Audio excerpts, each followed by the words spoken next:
नमस्कार दोस्तों, कैसे हैं आप सब। उम्मीद करता हूं आप सब अच्छे होंगे। आपका स्वागत है आपके अपने YouTube चैनल सक्सेस मंत्रा में। दोस्तों, उम्मीद करता हूं आप सभी लोगों की तैयारी बहुत अच्छे से चल रही होगी। पिछली दो वीडियोस में हमने बैंकिंग और फाइनेंशियल अवेयरनेस के MCQs देखे हैं जो कि अप्रैल मंथ के हैं, और उसमें काफ़ी लोगों के मुझे कमेंट्स भी आए हैं कि उनके कितने कितने मार्क्स उसमें आ रहे हैं।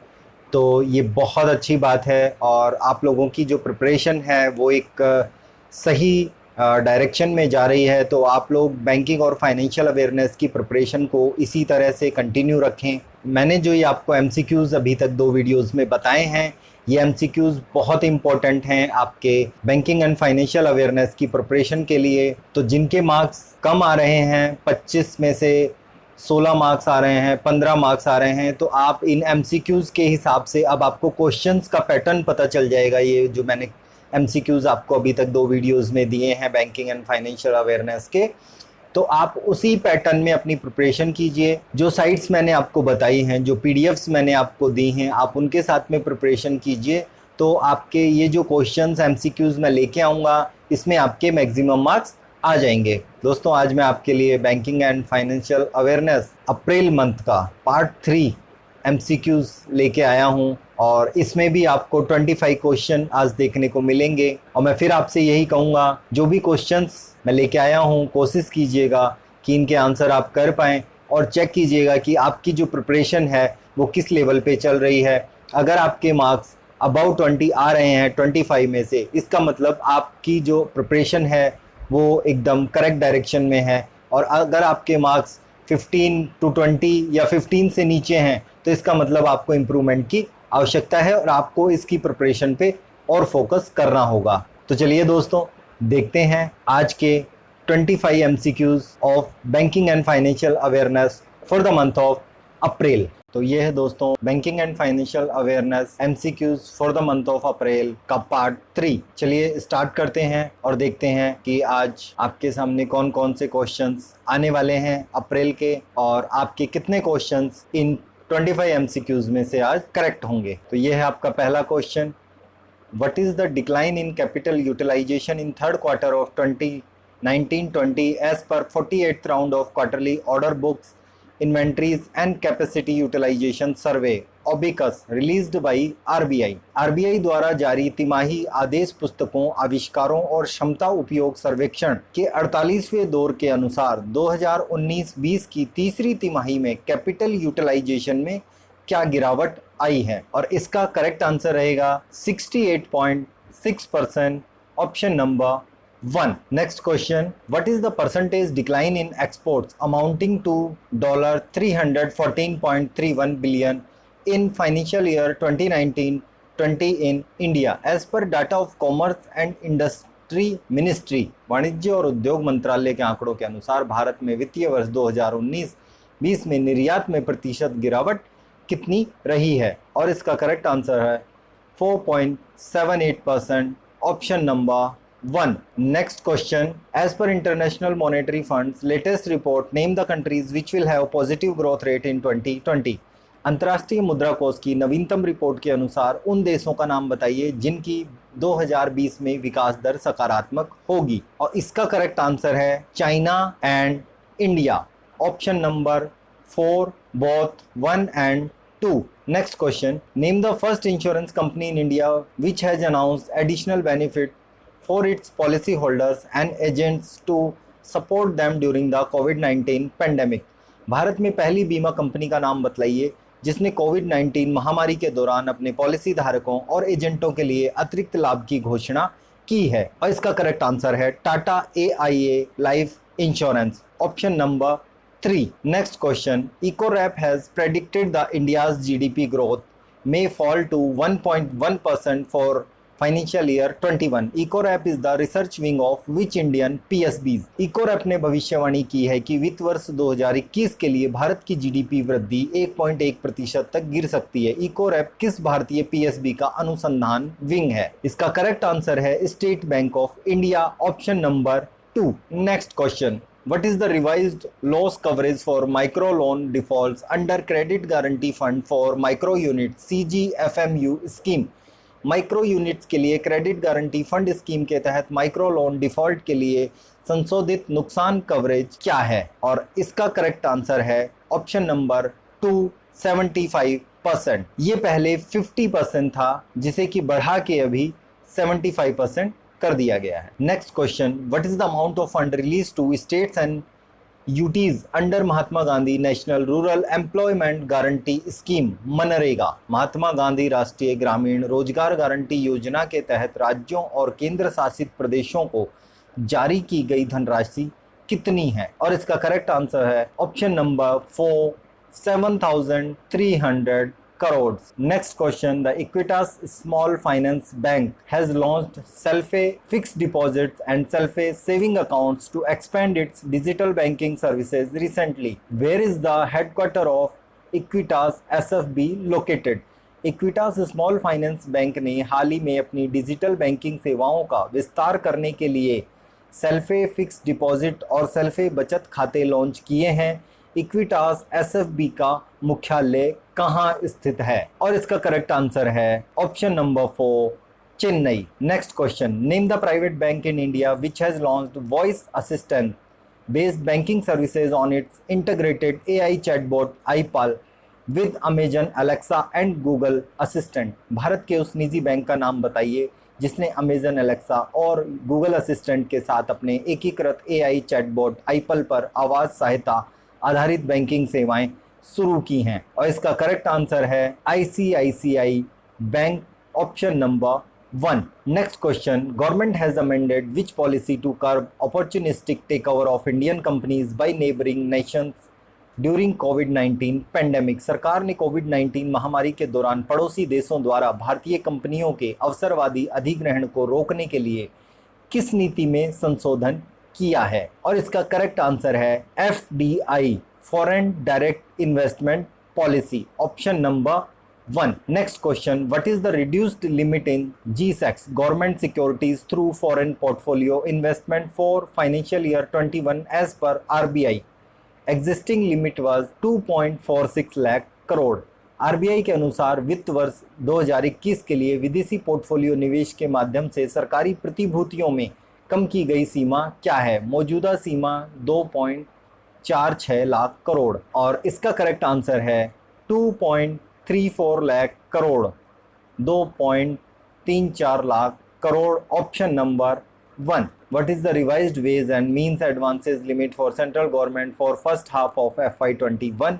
वित्त वर्ष 21 की पहली छमाही के लिए केंद्र सरकार के लिए संशोधित तरीके और साधन अग्रिम सीमा क्या है? और इसका करेक्ट आंसर है 2 लाख करोड़। इसी क्वेश्चन को हमने अपने पार्ट 1 में कवर किया था, जिसमें इसकी जो लिमिट थी वो थी 1.20 लाख करोड़, जिसे बढ़ा के कोविड-19 के कारण कर दिया गया है 2.00 लाख करोड़। तो correct option is option number 3। Next question, RBI has cancelled the licence to conduct banking business of which urban cooperative bank based on Goa? RBI ने किस शहरी सहकारी बैंक गोवा में आधारित का बैंकिंग व्यवसाय संचालित करने का लाइसेंस रद्द कर दिया है? और इसका करेक्ट आंसर है Mapusa urban cooperative bank, option number 2. Which payment bank of India has collaborated with Mastercard to issue virtual and physical debit cards? Bharat के किस पेमेंट बैंक ने मास्टरकार्ड के साथ मिलकर आभासी और वास्तविक डेबिट कार्ड जारी करने के लिए करार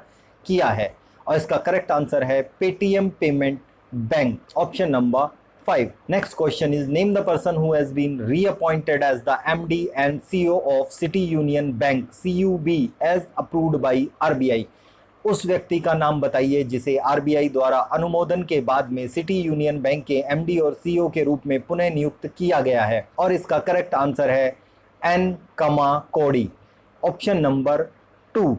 ऐसा ही एक क्वेश्चन हमने लास्ट वीडियो में भी डिस्कस किया था, जिन्हें की सेकेंड टर्म के लिए एमडी और सीईओ बनाया गया था कर्नाटका बैंक का महाबलेश्वरा एमएस को। Next question, Noel Quinn has been appointed as the CEO of which multinational bank? Noel Quinn को किस बहुराष्ट्रीय बैंक के सीईओ के रूप में नियुक्त किया गया है? और इसका करेक्ट आंसर है HSBC bank, option number 1। Next question, Name the organization which has released the fourth annual global report on food crisis, GRFC 2020, titled 2020 Global Report on Food Crisis Joint Analysis for Better Decisions।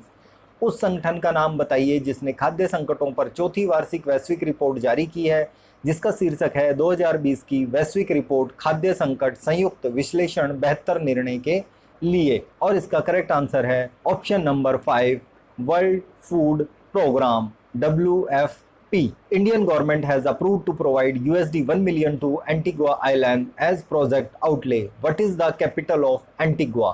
Bharat सरकार ने परियोजना परिव्यय के रूप में Antigua द्वीपों को $1 million अमेरिकी डॉलर प्रदान करने की मंजूरी दी है।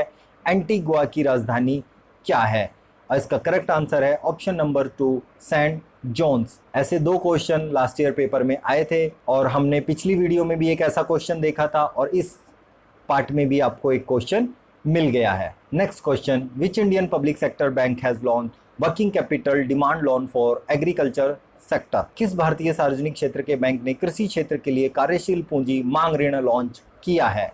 और इसका करेक्ट आंसर है option number 2, Indian Overseas Bank. Name the organization in its report titled कोविड-19 crisis through a migration lens projected 23% decline in migrants remittances to $64 billion in 2020 from $83 billion in 2019 due to COVID-19 to India in 2020। कोविड-19 संकट migration lens के माध्यम से नाम की report किस संगठन ने जारी की है, जिसमें 2020 में भारत में कोविड-19 के कारण प्रवासियों के रेमिटेंस में 23% की गिरावट के साथ $64 बिलियन होने की संभावना जताई है, जो कि 2019 में $83 बिलियन था। और इसका करेक्ट आंसर है option number 2, world bank.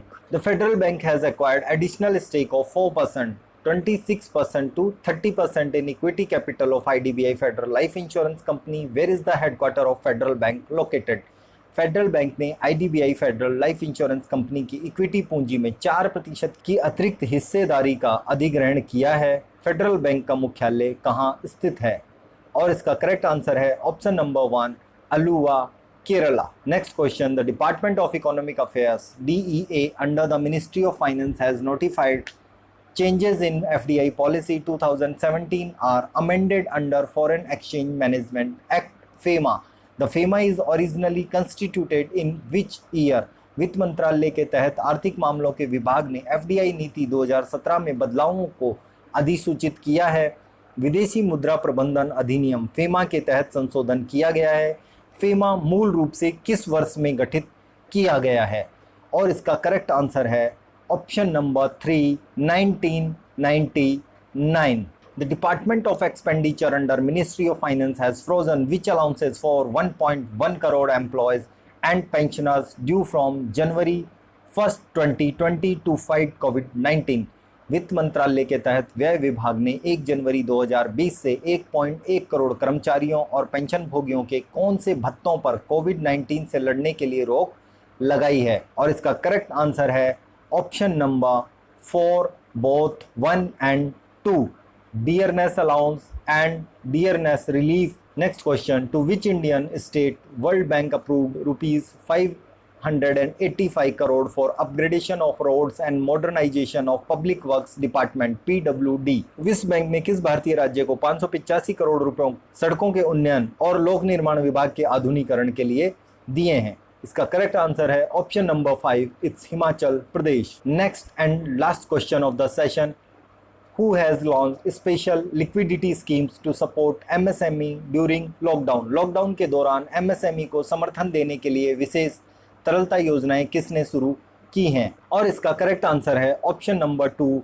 SIDBI. तो इसी के साथ में आज हमारा banking and financial awareness April month MCQs का पार्ट 3 समाप्त हुआ और उम्मीद करता हूं कि नेक्स्ट पार्ट में हम अप्रैल मंथ के सारे MCQs कवर कर चुके होंगे। इन सभी MCQs की कंबाइंड PDF भी प्रोवाइड कर दूंगा ताकि आपके लिए और इजी हो जाए इनको रिवाइज करना और प्रिपेयर करना। तो उम्मीद करता हूं आज के इस सेशन में आपके 25 में से मैक्सिमम क्वेश्चंस ठीक हुए होंगे। अगर आपको आज का वीडियो पसंद आया हो तो वीडियो को लाइक ज़रूर करें, कमेंट करें और वीडियो को शेयर करना ना भूलें। अगर आपने अभी तक चैनल को सब्सक्राइब नहीं किया है तो चैनल को सब्सक्राइब कर लें और सब्सक्राइब के बगल में बेल बटन को ज़रूर प्रेस कर दें ताकि अगली इम्पोर्टेंट वीडियो का नोटिफिकेशन आप तक जल्द से जल्द पहुंच जाए और आपकी प्रिपरेशन बहुत अच्छे से हो पाए। तो इसी के साथ में